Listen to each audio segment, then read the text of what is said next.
Hey, hi guys, welcome back. All right, so let's take a look at a singles storyline. We'll see what do we have here for singles topic. How does this storyline run?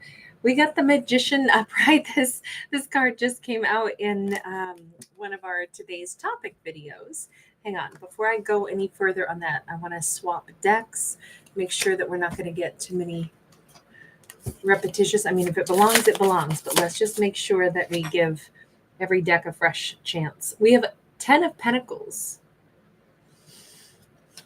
She is manifesting all day. She wants something good for herself. She wants something good to come into her world.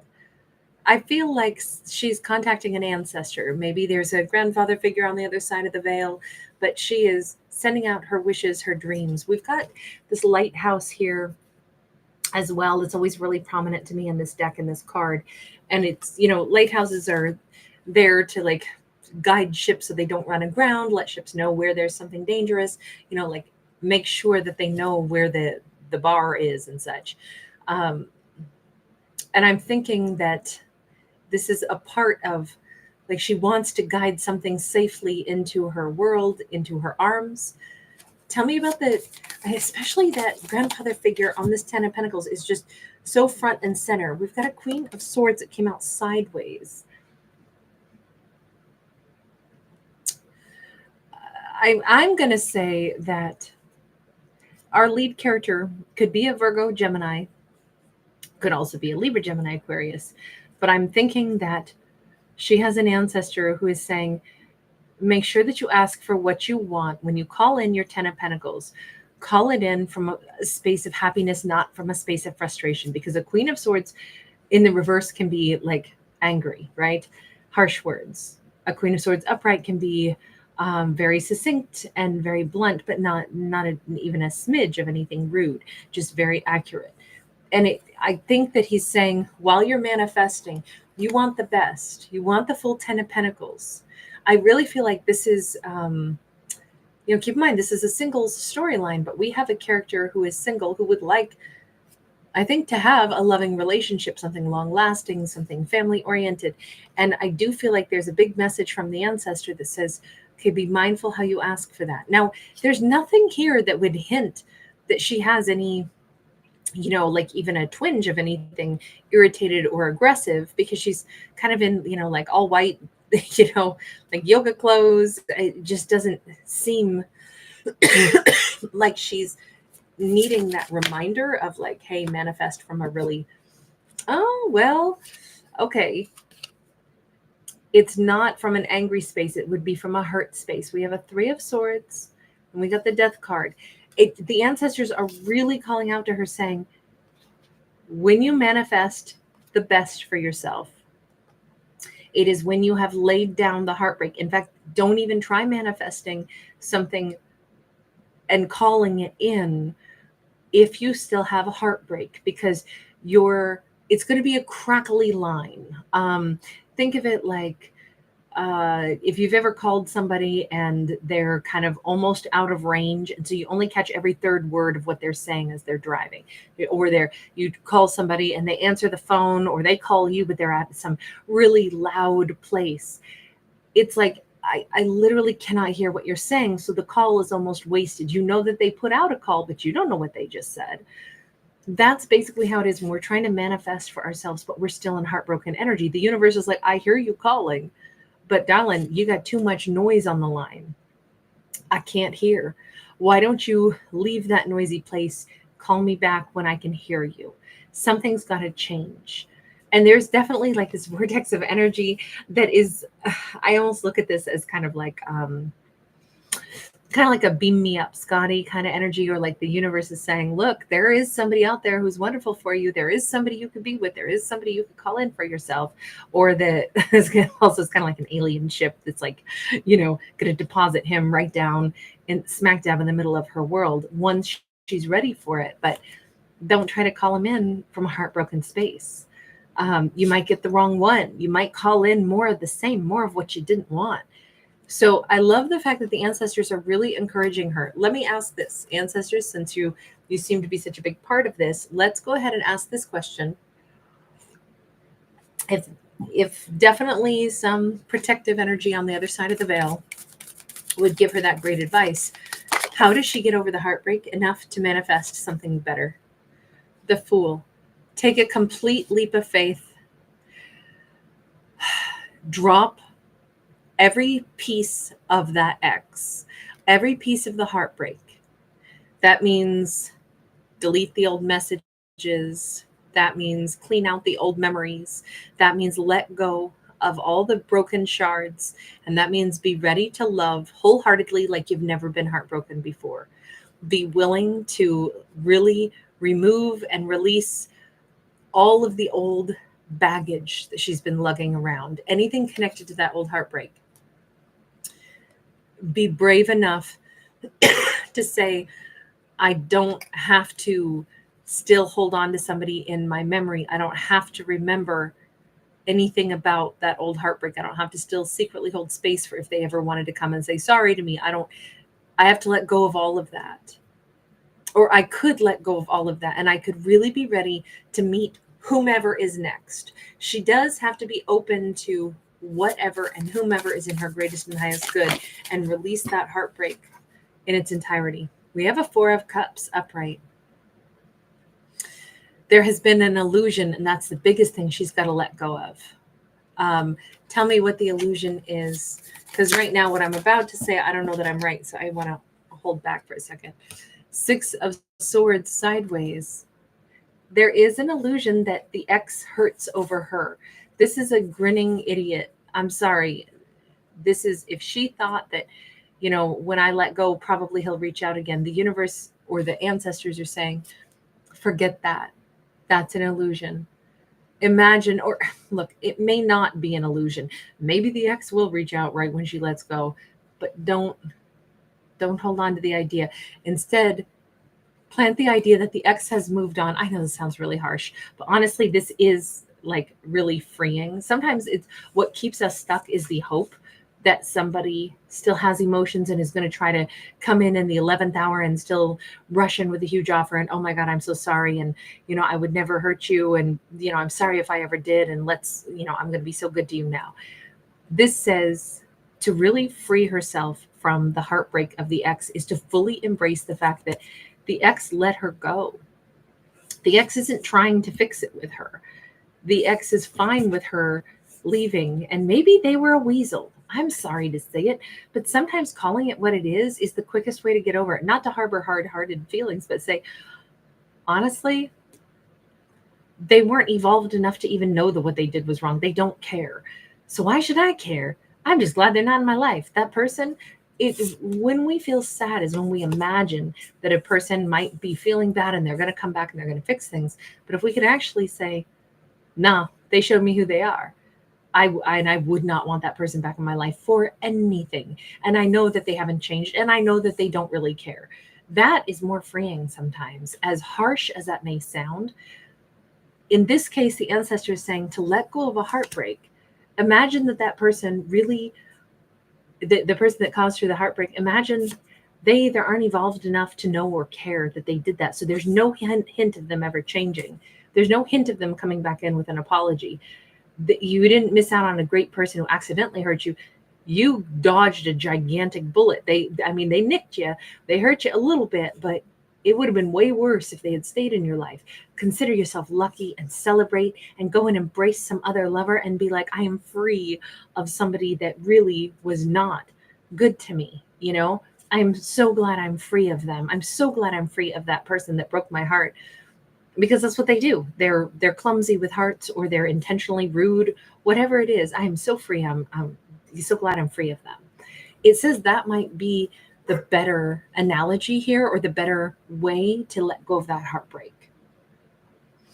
Honestly, I totally agree with that, because I know for myself, letting go of painful things, I always had much more success. And I was really done with something when I realized, like, oh, it wasn't an accident. It wasn't a missed opportunity. It wasn't any of those things. That's who that person is. Well, I wouldn't want that. Forget that. I could let that go, or that job, or that, anything in my life that didn't work out.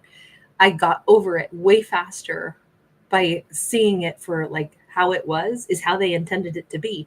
That's why I don't want it. And then it was like I could let it go. It took away the hurt and the sting so much faster. What was slow to heal is if there was like a hope that somehow it was going to still be fixed. So I definitely feel like I can understand that message, and I found it to be true for myself. I find that very relatable, just through my own life experiences. I'm not saying it's right. I'm just saying this is for this character, that those are the cards that we got, but I can say that I could relate to that message for sure. So how do we move forward? What is this? I mean, obviously, this is not my personal life story, by the way, at all, but that one message I can relate. But for our character, she's trying to manifest, and we've got the ancestor giving her some, what I would call pretty sound counsel. Is she going to take that counsel? Is she going to be able to hear that counsel? Let's go with this deck. Is she going to be able to take that counsel? Let's see. Four of Cups. She's still sitting in a little bit of disappointment. Okay, so she's prolonging some heartbreak. But sometimes that Four of Cups goes along with the context of boredom as well. Ooh, the all gifted. This is Pandora. And as long as Pandora's box has not been opened and negativity has not spilled out all over the place, she could be getting bored, and she could be saying, yeah, honestly, my heart's not broken. Actually, I'm bored with thinking that I have to wait to have something good in my life. I'd rather welcome something good in. She might be hearing that message from the ancestor after all. She might be getting, and just about now, she might be breaking through and shifting from disappointment and illusion into, I'm so bored thinking about this. Honestly, I want something better. Two of Wands. Okay, yes, she's starting to see, I would like to call in something better for my future. She already said she wanted to. And then the ancestor said, but wait, don't call in anything unless you can call in something new without speaking from a heartbroken space. Okay, so she's at a moment where now she's thinking about it. What do I want to call in for myself? Which avenue do I want to, ask, the universe to bring me something from this avenue or that in my life? What is it that you want? In fact, let's change decks one more time. Let's just dive in just for her. Pretend you've never been heartbroken. Pretend there's never been anything at all that bothered you. Now, what is it that you want? If you have no heartbreaks and nothing holding you back, what do you want? Five of Swords. Okay, there's a little bit of, I want that ex to know, don't ever come near me again. Okay. I want an energetic blockage from anybody that would drive me crazy and just, be awful. Five of Wands. I kind of want to not be confused and be lost thinking all kinds of thoughts. Eight of Cups. I want to never go through what I went through again. Okay, but here's the thing. She's trying to manifest stuff. And she starts out with the stuff she doesn't want and the way she wants to protect herself. But really, just simply saying, I want to walk into my next chapter of life might have been more succinct. I'm not saying she's wrong. I'm just saying she begins with, these are the things I want to manifest change in. I don't want anybody else who treats me bad. I want them to stay away. I don't want somebody who wants to fight with me. I don't want harsh words. I don't want somebody who talks bad to me. I don't want somebody who confuses me. I don't want somebody who abandons me. I want to walk away from all that kind of stuff, and I only want to walk toward better. I mean, honestly, I get where she's coming from, but she's still putting it in the I don't want category instead of the what I do want. But again, she's at the place where she's asking herself, which path should I take? How should I manifest? So maybe it is good to put a column of wants and don't wants if she's writing this stuff down. We have the Lovers. She wants to walk toward a relationship where somebody chooses her. And the key word here is choice. I want somebody that would choose to find me in every lifetime. I want somebody that would choose, no matter what happens, they'll always find their way back to me. I want somebody who chooses me, and I want to choose them. Okay, now we're getting somewhere. I want a lover that feels like home. I want somebody Want to have a brand new beginning. I want to do things different. Okay, so she's at the point where she knows what she wants. And it's important that she knows what won't fit into the kind of category of what she wants. That's beautiful. So it's a brand new person that she's calling in. So I guess let me ask this. Does the universe hear that? Universe, do you want to weigh in? Let's go with this deck. We've had the ancestors. Now we got the universe. Universe, do you hear her? The Empress. Universe is like, hell yeah, loud and clear. We're hearing the future plans of an Empress. We're hearing her talk about what she wants. We're hearing the way she's envisioning her future. Okay, beautiful. The Hermit. That message is getting to whomever he is. We have Libra, Taurus, and we have Virgo. You notice these two are facing each other. You notice somebody has come to the end of his kind of lonely journey. And he's very robust because he's full of energy. You notice how he's hemorrhaging all this wonderful starlight. This is somebody who has found his true identity, just like she's found hers. But he's been on a silent journey, and I kind of feel like she's been alone for a while too. These two are facing each other. The universe is like, oh yeah, I hear what she wants. I hear it. We do have the Strength card turned out to be in the reverse. Leo energy there. Why do we have fear? Why do we have fear when she's calling somebody amazing in for herself? He's at the end of a hermit's journey. Princess Swords is in the reverse. Oh, the fear comes from, I hope that these two don't get to each other too late. Maybe he's older than her, or perhaps it could be more on his side that he's been worried. Now that I've figured out what I really want, I wonder if it's too late. I wonder if I don't have enough time left to really have an amazing connection with somebody. Hang on. The Fool, again, this is her totally able to bet on herself. This is her trusting instincts. This is her completely single, healed, unbroken hearted. She's only just now ready for him. He's maybe only just now ready for her. The universe is like divine timing, people. Divine timing. It always works out the way it's supposed to. Y'all weren't ready for each other because she wasn't ready for that leap of faith until now. You weren't ready to meet her until now. No fears. This is going to work out just fine. These two will meet each other right at the right time. And I feel like the sun is here. I feel like this is a new dawning day for both of them. I feel like it's going to be very obvious. How soon does this come in? Can I get one last card? Universe, how soon do these two meet? Because we see the staircase and we see, well, this is such a great message. Oh my God, this could be within a week.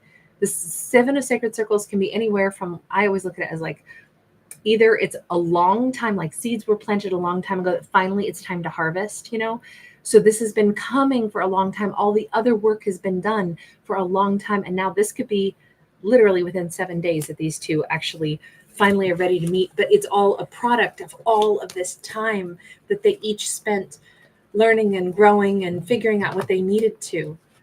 That is amazing. These two could be, I don't know, meeting at the grocery store, or maybe they're going to be going out to dinner before a week's time has passed. But thank goodness, this is a story that is so timely. This is amazing. All right, I'm going to leave this one here. Thank you guys so much for hanging out with me. Thanks for giving it a thumbs up and subscribing.